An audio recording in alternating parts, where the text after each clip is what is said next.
Do you ever find yourself wishing that you could speak with your future self?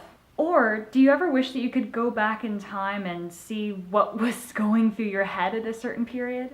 Well, unfortunately, at least to my knowledge, it's not possible to physically travel back and forward in time. But when one cannot travel physically, there's always the next best option, which is to write letters. That's right, I'm talking about that fun practice of writing letters to yourself in the future.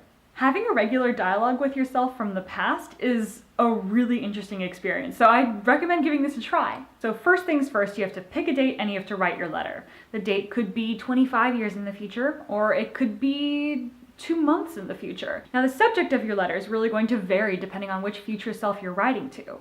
You might be stating your goals, what you want to have achieved by that point. You might be complaining about the way that your life is currently, saying, gosh, I hope you've solved this problem.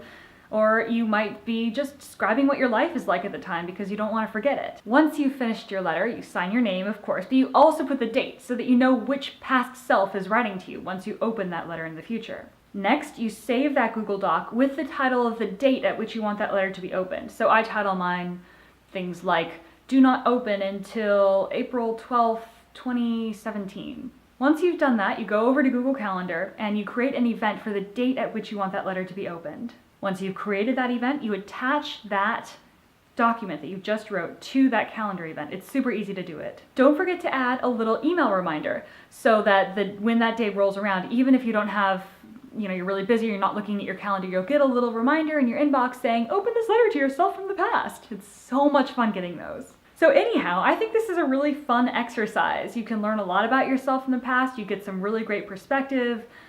You might even be able to better achieve your goals because you're holding yourself accountable each time you state them in a letter to yourself.